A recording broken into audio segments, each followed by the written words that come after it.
So today's lesson will be on combining different technique exercises and fingerboard knowledge exercises into single exercises to spice things up and keep things active and keep your brain and your technique focused. So I'm using some examples from my technique book, and my technique book, there's a link for that underneath the video. There's hundreds and hundreds of exercises in it. So there's no shortage of exercises if you want to spice things up. But, I just put out like a video for beginners on octaves, and I'm going to talk about that a little bit, about combining fingerboard knowledge with technique.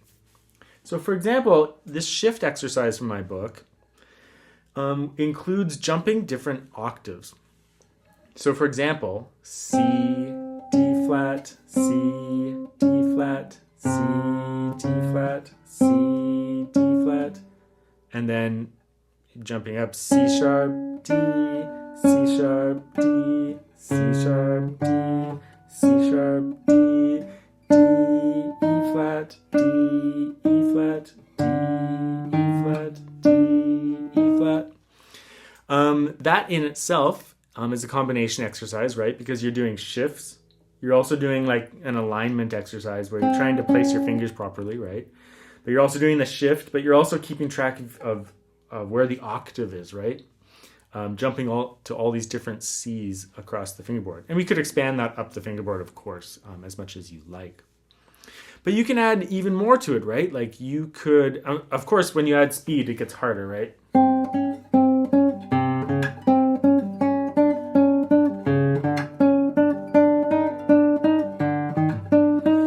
When I start in a reverse way and I go 4-3, that happened to be successful that time, but fourth finger placement can be tricky and things like that. But let's combine that even further. So why don't we do slurs? So why don't we do a hammer on, pull off? So hammer on, pull off.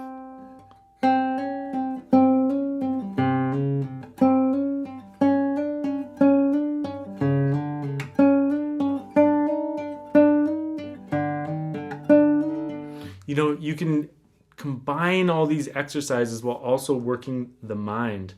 And of course, you could just include more. Like you could say, I'm just going to stick to the treble strings.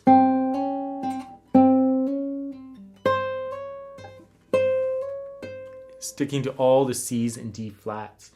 And the more that you do that, the more that you kind of create these little exercises that you can work on your technique, but you can also really challenge yourself to explore the guitar. You can say, and if this seems difficult to you, you can just slow it all down and really map out where your C's and D flats are, right?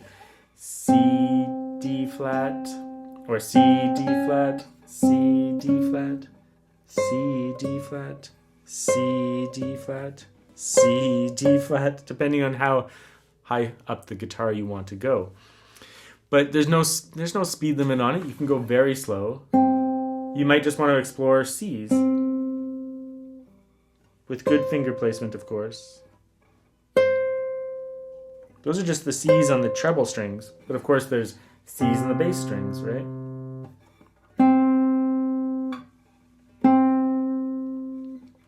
So there's plenty to explore in this regard, and these kinds of exercises that activate the mind, teach you about the guitar, while also allowing you to really focus on your technique, are really great exercises. And I would love for my students to just like sit down and get into the guitar, dive in, apply some of the technique that they've learned from my book, and then start combining it and exploring on their own as well. Because you can pick up a lot of books and try to go through them, but this kind of self-activated mind challenges that you do on your own are often, you'll really remember them because you have to really figure it out on your own. You're not just following some fingerings in a book or something like that. That's very helpful too. There's a place for that, of course. But these other things that you're really activating your own mind is very important to learning your instrument, and it's something that no one can teach you. It's just something you have to do on your own and get into.